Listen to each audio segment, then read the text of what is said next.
We got a $10 donation from Sketzer that says, "Thanks for the great work, guys, that y'all are doing. Also, kill those animals and save those frames." And it looks like the runners are ready to get going, so here we go.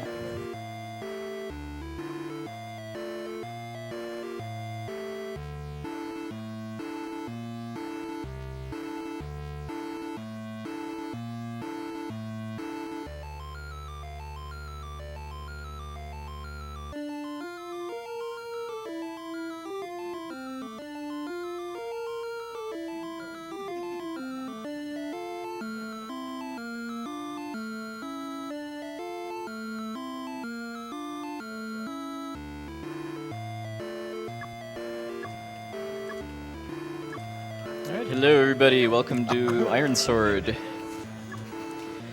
I guess while we're finishing this setup, I thought I'd quick explain just the premise of this game, since this is a really short and fast-paced speedrun, and it's going to be kind of a challenge to explain all of the tech involved. So this game is divided into 5 worlds.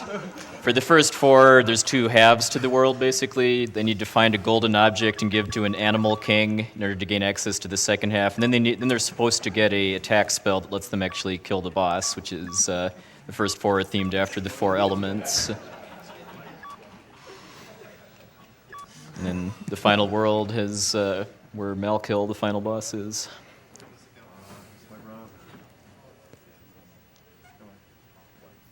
Spelling is hard.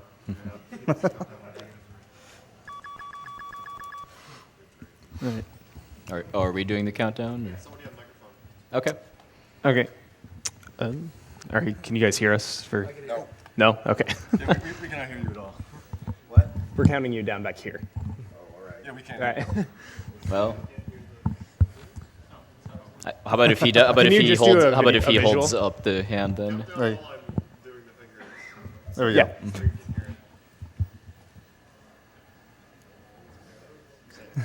Oh, you count down. Oh, okay. Okay. Gotcha. All right. 3, 3, 2, 2, 1, 1, go! All right. So this is the win stage. Avoiding these cookie monster-looking enemies here, and then kind of doing a really tight jump to get the golden egg here without having to climb all the way up the mountain and fall back down the slopes. And then give that to the Eagle King to get to the second half. And then do you want to explain the bird? Yes, the bird. So they get up to the eagle, and from what we understand, the cutscene, the length of time it takes to get up, and where it positions you after you land is all entirely random. So they hope to get on the right frame to put them as far to the left as they can get, and as quickly as they can. But you're kind of at the mercy of the game at that point. Yeah. So then 2 orders of business before they go fight the air boss are to get the Windbane spell, which they need to actually damage it, along with avoiding a really heavy knockback effect from its shots. Then also to collect these magic bubbles. That's both because they need magic to use the Windbane spell, but it's also part of setting up for a glitch to actually give them unlimited magic. And this game is so well programmed that all it takes to get unlimited magic is to just fill up your bar completely, and You have unlimited magic. You've got after that. unlimited magic. One thing to note, though, this game does not have continues. So if they lose their lives, that's GG. Yeah, past the Earth stage, there's no more continues. So going into this secret room here just to get the magic bubbles is part of setting up the glitch. One of several glitches, I might add, in this game. Another thing to note is that this game has no iframes, so if any enemy decides to come by and hit them multiple times, they can very easily die at any given time. They're also hoping to get some, depending on their route, I should say, they're generally hoping to get some magic drops from the Air Fiend's shots. All right, so what you just saw on Scav screen is another glitch. What happened there is something we call spell preservation. So what happens is we go through it with our spell, and we try to pick up the Ironsword piece using that spell while jumping near the exit. As soon as you land, normally it would take away all of your magic and the spell that you currently have, but if you exit before that, it allows you to keep the spell for the next level, which allows us to take items in the air. Mm-hmm. Yeah, along with all of the magic and the magic glitch, unless their magic bar is completely empty. That will actually cancel out the infinite magic glitch if they end a stage with nothing magic left. So because of the spell preservation glitch, they can actually completely skip going into the underwater section of the water realm and finding the Blight Water spell. But an unfortunate side effect of that, though, is that they have no protection from the knockback effect of Water Fiend's shots. Although it is easier to hit him this way, but after they kill him, they're gonna do a little bit of manipulation to try to avoid getting juggled by Water's last shots. And Scav through. Okay, Scav got Weasel through. through. Jam. nice. Weasel through. 3 out of 4 got past without water juggle. Let's see if Gyre gets it.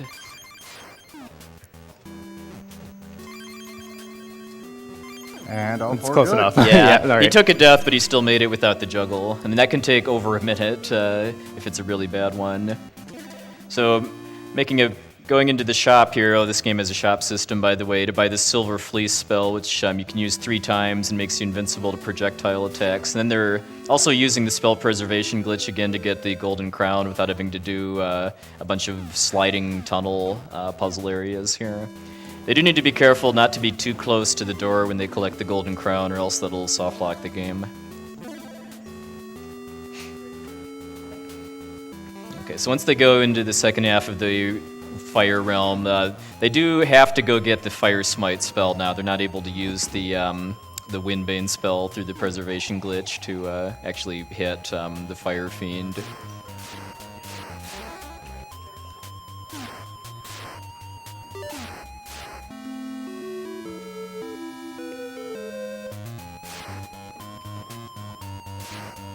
You can also buy armor upgrades from shops too, and just the fact that they're not doing that, I mean, once they're past like this point or so, it makes it really, really easy to die just out of nowhere if you get juggled by an enemy badly enough. Yeah, but buying armor is slow, so why do that? Yep. And honestly, it wouldn't really matter because if your luck is really bad, some of these guys will just spawn right underneath you and instant kill. So yeah, I mean, the Water Fiend's a little slower of a fight just because its head disappears after every hit. So they're trying to just get 2 shots out so that they'll be largely guaranteed a hit per cycle. And you notice them walking back and forth on the platform as well to help guarantee that. Yeah, and then collecting the Ironsword piece using their spell while they're up against the exit is continuing the spell preservation glitch. So you'll see that Jam is about ready to run into Mr. Spoopy here. Yeah, there's a decent chance that a ghost can spawn right on top of them here and kill you instantly. Just fine.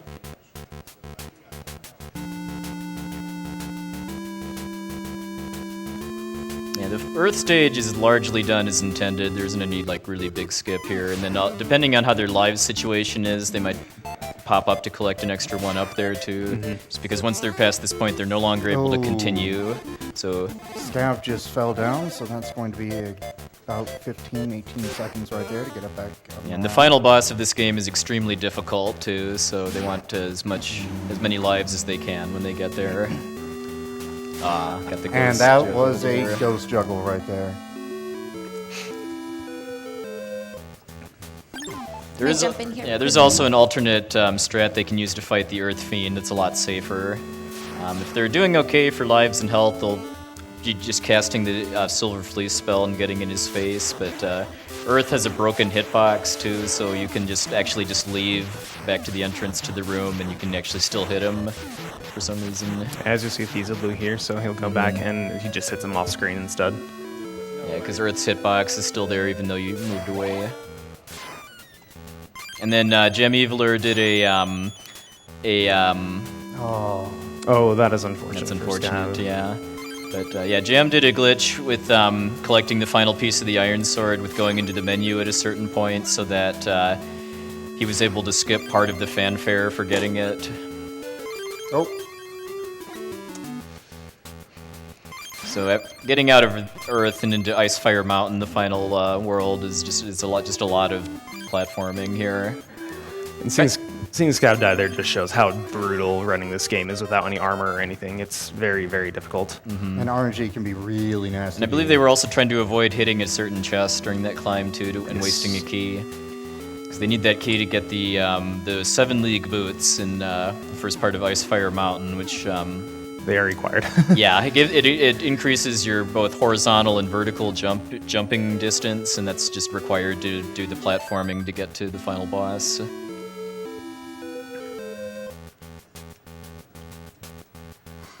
I think you have time for a quick donation if you have one. Alrighty, we got a $400 donation from Trudeau that says, the price of movies has gone up. Thank you to all the runners for playing games and showing us the faster way of playing games. Donation splits up $100 each to the four runners' choices of Ironsword, Wizards, and Warriors. Okay, so after Jam and then later Feasel and Gyre get through this cave section here, they're going to be fighting Malkill, the final boss. And Malkill is basically a refight with the four elemental fiends, only they're these floating heads that all have these kind of particular orbits. And there's a little bit of manipulation they're going to attempt to do to get them to orbit and kind of and leave Kuros alone instead of doing what you'll usually do, which is just to juggle you into the air. And then, because the goal is just to get through this fight with using the Silver Fleece spell so that their shots aren't hurting you. I mean, the AI and mechanics for this final battle are actually pretty complex, because each fiend has a different orbit shape, and then there's an order that they one of them becomes the primary and starts shooting at you. It starts off with Earth, but they want to try and keep Earth because it's by far the easiest one to deal with. By the way, that's a really good quick, fight, Phil, too. time is going to be once it fades, and time.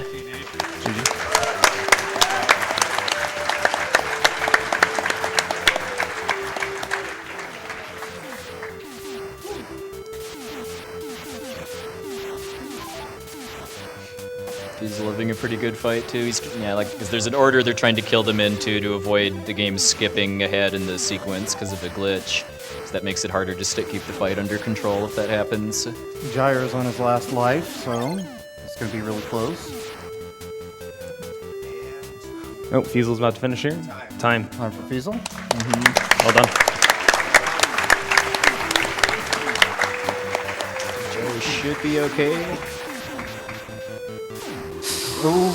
Come on. One more hit. Yay!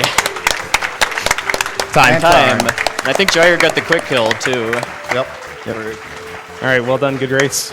Quick kill is just where the screen fades out and the ending starts a little bit faster. All right, and that was Ironsword. Good job, everybody. Well done.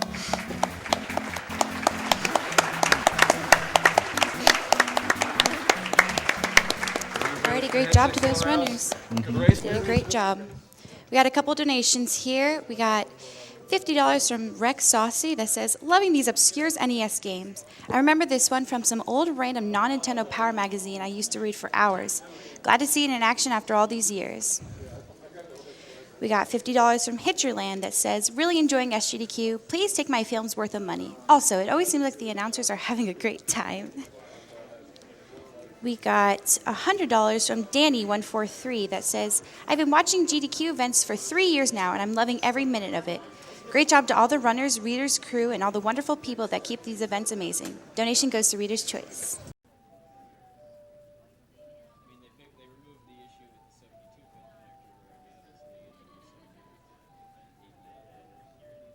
Alrighty, welcome back to Summer Games Done Quick, sponsored by Twitch.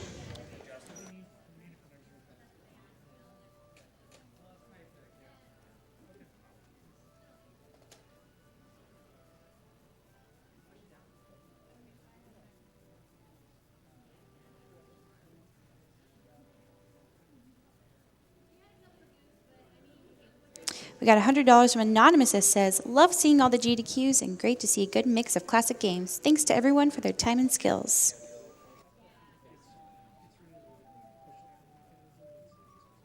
Alrighty, we're going to go over to the interview, folks.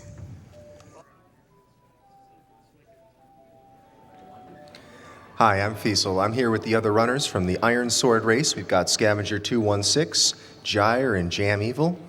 So first of all, Jam, congratulations on that win. That was an amazing run. Any thoughts on that? I just wanted to go out there, give it 110%, execute. All right, well done. Good plan there. You sure did. Now that's a PB for you, right? And I believe third on the leaderboard. That's like the third best time of the game. Yeah, just give 110%. Execute. Go out there.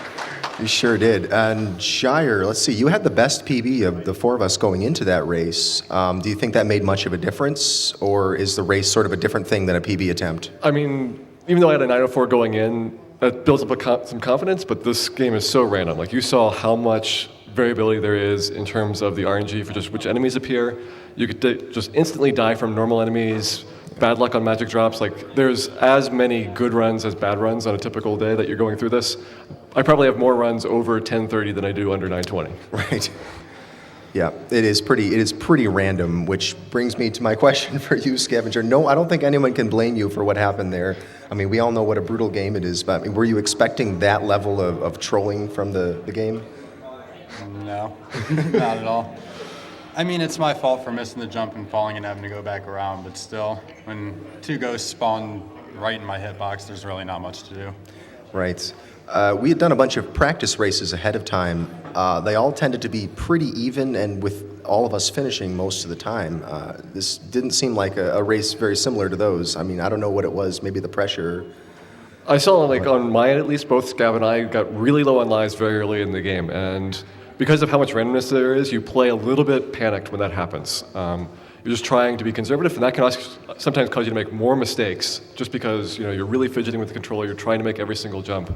But when you're ahead in practice and you've got 3-4 lives in the bank, suddenly there's no pressure. You just kind of feel like, oh, Malkill trolls me, I get bounced a little bit. I'll recover, I'll get it on the next try. Mm-hmm. So it seems like there's a lot of uncertainty in the run. Is that something that you're used to with the other games that you play? I know all of you guys have other games that you are, really good at. But I'd say there's more uncertainty in this than 9 out of 10 games I play. all right. I mean, you play primarily. Let's go through what each of us also plays. You're a Blaster Master guy. Blaster Master, Zelda 2, bunch of other games, Castlevania, Mega Man. How do you think Ironsword compares to those games that you play? As far as uncertainty, Well, in all regards, I'd say. definitely way up there on the troll list. Well, definitely the trolliest game I've ever played. Most uncertain game I've ever played. It's got a lot of fun platforming, but it can, as you guys seen, it can definitely troll you. Gyre, I think you've been playing this game for the longest of all of us, right? Yeah, probably 2 years, and it even now it still really trolls me on a lot of it. And like the other games I played at GDQs, like Metal Slug and Power Shovel, these are games which are pretty straightforward. Like you go through there, you kind of know what's going on. The only game that I think I've played that is more trolly, and Feasel, you've got a lot of experience with this, is Final Fantasy 1. Final Fantasy which 1, is absolutely. a game which just has a tremendous amount of RNG and variability. But this is a little bit different because this is a game for Ironsword where almost all the normal enemies are the ones that troll you, and the bosses are really simple for the most part. So it's just like out of nowhere, and you just can't predict it at all for this one. Yeah. And Jam, you do Karate Kid and Jaws you were working on before this? Karate Kid and Jaws. Karate Kid is the only semi-platformer fighter that I actually play. This is the first true platformer that I've picked up, and I've really been enjoying it. Yes, it's definitely trolly at times. There's been many a game overhead on my part. I just had the run of my life today. Gave out 110%. Executed. Sure did. Executed. So why pick this game up? I mean, for all the bad things we say about it, what was the attraction for you guys? Because it seemed like it would only take like 10 minutes for you to teach me it at AGDQ. Right. It's a short game. It seems easy, right? Right. And actually, originally this was going to be just a race between me and you, Feasel. We submitted it for the AGDQ last back one. in January. And these two guys just picked it up, crushed it, like going down to those 920 times. That's a really, really hard time to get, even taking hundreds and hundreds of attempts at it. Like getting down to that level is pretty impressive. So I was really amazed that you guys got down so quickly. And we had a really good four-way race, and all the practice runs.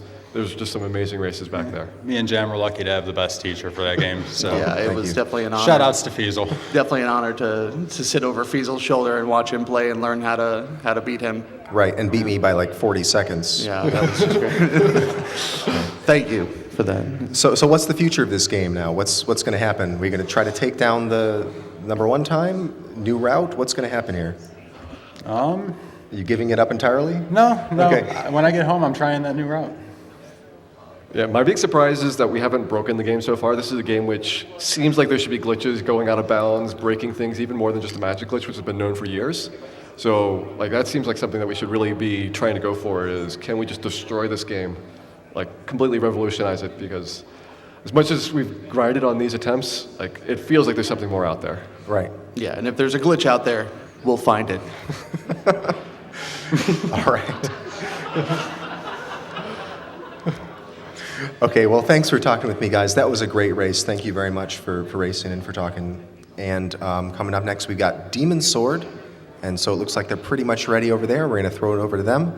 Thanks very much, everybody.